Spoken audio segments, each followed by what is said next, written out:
So, you want to main Hanzo. Make that big boss less special. It ain't no game, but they saying welcome to the second level.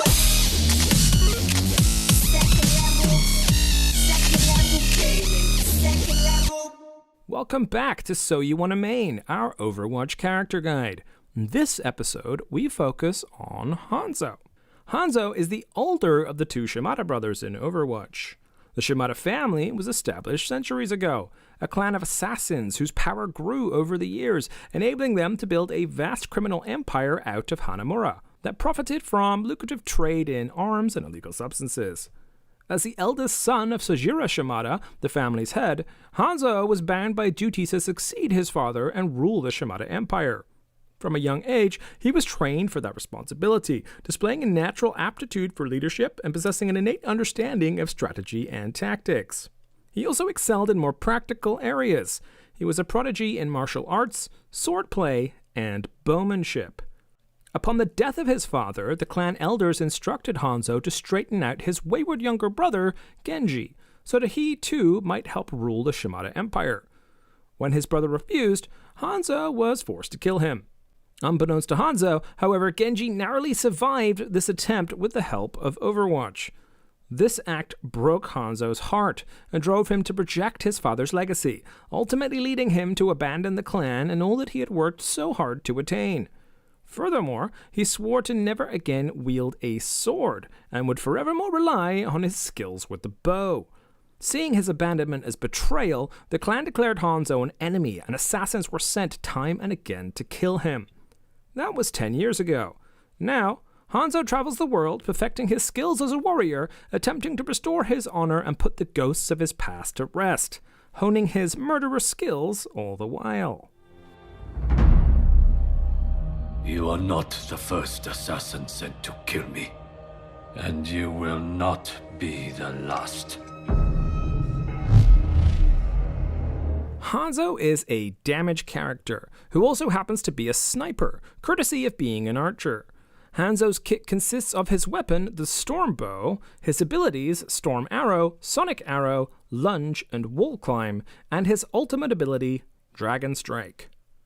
Hanzo's Storm Bow is his only weapon, and is pretty central to his kit of abilities. Storm Arrows, Sonic Arrows, and Dragon Strike are all used by aiming the Storm Bow, but we'll cover specifics on those abilities later. As one might expect for a bow and arrow, Storm Bow is an arcing projectile weapon, which means that one must account for both travel time and vertical drop due to gravity when using the Storm Bow.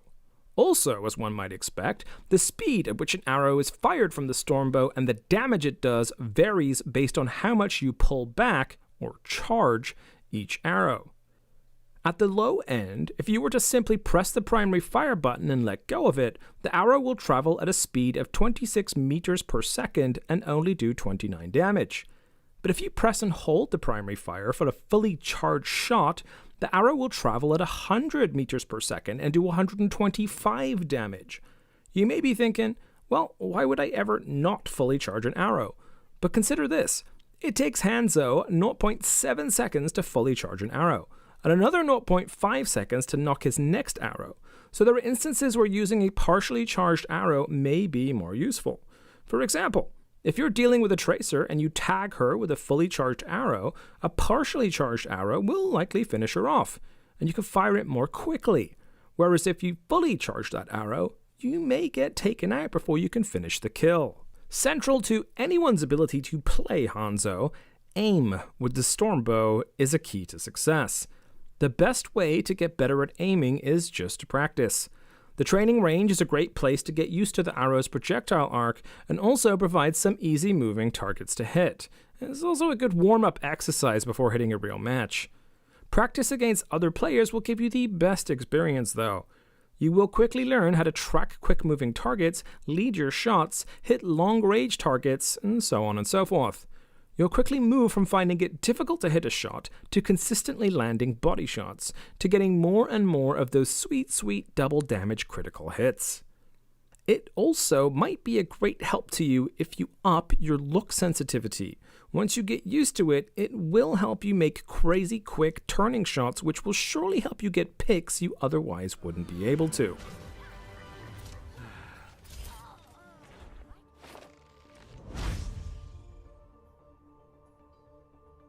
Wall Climb is Hanzo's passive ability, and doesn't require too much explanation. It, as the name suggests, allows Hanzo to climb walls.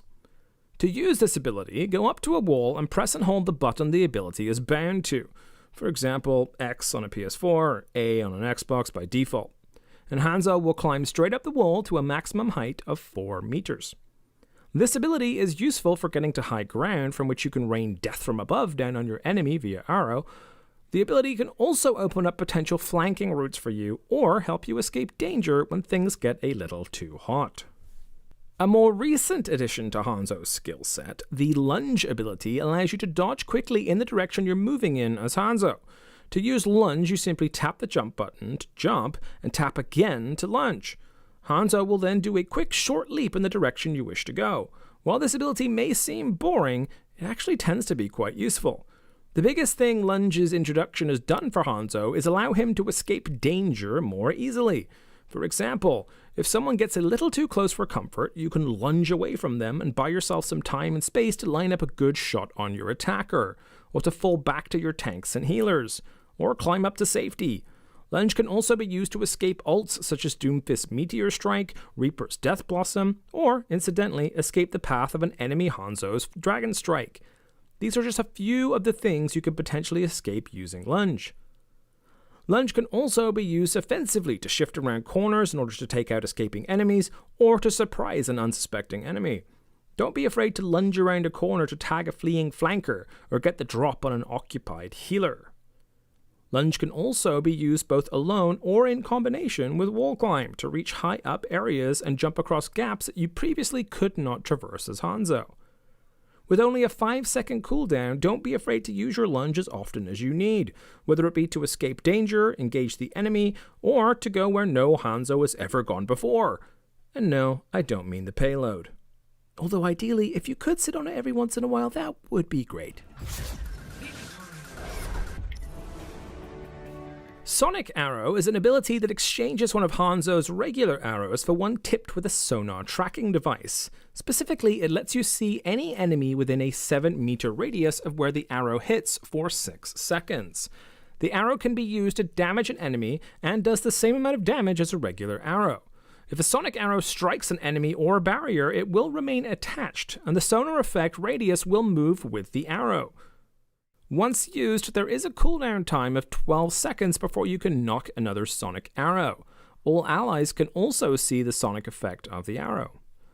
The sonic arrow is best used to determine the enemy's location when they're behind walls or otherwise not visible. The sonar effect will also tell you who is hiding behind the wall, giving you key information on whether or not to engage them. Similarly, the sonic arrow can also help you determine if you're about to be flanked. If you hear footsteps or odd noises around you, but you can't see the danger, don't be afraid to look in the direction the noise came from and launch a sonic arrow. You could expose an invisible Sombra or ruin a Reaper's plan to pull off that big Death Blossom. When defending, you can also shoot a sonic arrow at the enemy's spawn before the game starts to try and determine the enemy's team composition. While there are ways for the enemy to circumvent this, it never hurts to try. Storm Arrow is an ability that has replaced the controversial Scatter Arrow ability Hanzo once had. Storm Arrow, once activated, allows Hanzo to fire up to 6 arrows at an increased rate of about 3 fully charged arrows per second. These arrows are fired by holding the primary fire key and can be fired all at once or in bursts. The Storm Arrow effect lasts only 5 seconds total and can end before all 6 arrows are fired. The trade-off for the increased firing rate of these arrows is that they will only do 70 damage each, rather than the 125 a normal fully charged arrow would do. The Storm Arrow ability also has a somewhat long cooldown time of 10 seconds, so keep that in mind when you want to use your Storm Arrows. This ability is an extremely powerful one when used correctly, but it's also easy to misuse. Often, players will use the Storm Arrow ability to secure easy kills. While it is not necessarily bad to do this on key targets like healers, Storm Arrow does have other uses. For example, Storm Arrow can be used to devastate tanks. With 70 damage per arrow on a non-critical hit, a complete volley of Storm Arrows will do a total of 420 damage within 2 seconds. Theoretically speaking, a total damage of 840 damage is possible if every shot is critical. Enough damage to eliminate pretty well any character in the game under most circumstances. Heavily damaging a tank or even a shield with Storm Arrows can help drive the enemy back when attacking or slow their advance when defending. If you get a pick on a tank with Storm Arrows, you may even leave the enemy healers vulnerable to a well-placed, fully charged normal arrow. Don't hesitate to use Storm Arrows on any tank or barrier causing problems for you or your team. Storm Arrows can also be used for personal defense purposes. If you are playing far back, well away from the action, trying to get some nice long-range picks, you still remain vulnerable to flankers or diving tanks. If you have Storm Arrows available, you can use them to quickly eliminate the threat or drive them away from you. Ideally, you could also use normal arrows to do this as well, especially against flanking DPS heroes. But to drive off a Winston or Diva getting up in your face, the Storm Arrows may be more useful. Lastly, Storm Arrows are also good for firing into a crowd of enemies. If you see a bunch of enemies grouped up, unshielded, and vulnerable, pop your Storm Arrows and go for the head. You could very well heavily damage or even eliminate multiple targets and help your team win team fights and capture objectives. Dragon Strike is Hanzo's ultimate ability, and an extremely powerful one when used correctly. When activating the Dragon Strike ability, Hanzo, very loudly, summons 2 spirit dragons with an arrow. These dragons fly forward in the direction they are aimed in a double helix, depleting the health of anything they touch. It sounds simple, but there are a number of factors to consider. The dragons have a radius of 4 meters from the vector they are fired at, and will travel along a straight path through any objects, even the ground. There is no range limit to the dragons. As mentioned previously, the dragons are summoned using an arrow which functions mostly like a normal one. This arrow will do 125 damage if it hits a target, and 250 for a critical hit. Once the arrow contacts a wall or enemy, the dragons will be summoned. If no target is hit, the arrow will summon the dragons after flying for 0.6 seconds and then disappear. This arrow can be deleted by Diva's defense matrix without summoning the dragons, so keep this in mind when facing a Diva in mech. As the dragons travel forward, they will do damage at a rate of 150 health per second per dragon. Along the edges, targets will only be hit by 1 dragon, but on the inside, they will be hit by both at once. There is a cast time of about 1.4 seconds during which Hanzo will start his quite loud ult callout and also do a very obvious spin for enemies to see. This gives them plenty of time to prepare for the Dragon Strike or even kill you before you're done casting it. These factors make Dragon Strike rather easy to avoid, so in order to use it successfully, you need to be strategic when using it.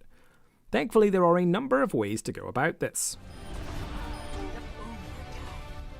One way to use Dragon Strike effectively is to unleash it close to the enemy in order to limit the time they have to react. Keep in mind that you can still be killed while casting the ability, so getting close without any cover or assistance from teammates might lead to a wasted Dragon Strike. To avoid this, you can either use friendly shields to get in close, fire the Dragon Strike through a wall, or flank around and catch the enemy by surprise. When trying to use Dragon Strike through a wall, use your Sonic Arrow to determine if the enemy is there, and how many enemies are present. This will let you know where you should aim your Dragon Strike and if you should use it at all. As with most ults, it is generally not recommended to solo out one enemy with a Dragon Strike when you can easily just use your Storm Bow to take them out. Another way to use Dragon Strike effectively is to use it in close quarter areas with a few escape routes, or on enemies trapped in a Graviton Surge. If you see a group of enemies inside a room or alley, fire your Dragon Strike in there and watch the kill feed explode. Alternatively, if you have a Zarya on your team, you can coordinate with her to trap the enemy into the Graviton Surge and then take them out with your Dragon Strike. But don't fire it haphazardly. When the grav hits, ensure that multiple enemies are caught in it and there is no enemy support ults active that can counter its effects. A Zenyatta's Transcendence or a well-timed Lucio Sound Barrier could out-heal your dragons. So if either of these are active, save your dragons for a better opportunity. If neither of these ults are active, unleash your Dragon Strike right into the center of the graph in order to maximize its destructive effects. Lastly, Dragon Strike can also be used to deny area from the enemy. Generally, you'll want to do this at the end of a match to prevent enemies from contesting an objective. When defending a payload, for example, you can fire a Dragon Strike directly at the payload to force the enemy off of it, preventing them from pushing it further or contesting it during an overtime. When on attack, you can cut off the enemy's advance towards the payload by firing the Dragon Strike through high-traffic passages, such as exits to enemy spawns. However you choose to use Dragon Strike, try to maximize its effect. Don't throw it around haphazardly in hopes of getting a kill or play of the game. Always focus on how to use it to win team fights and win objectives. Don't be afraid if you don't get big multi-kills though. Dragon Strike is a rather easy ult to charge once you get more accurate with the Storm Bow.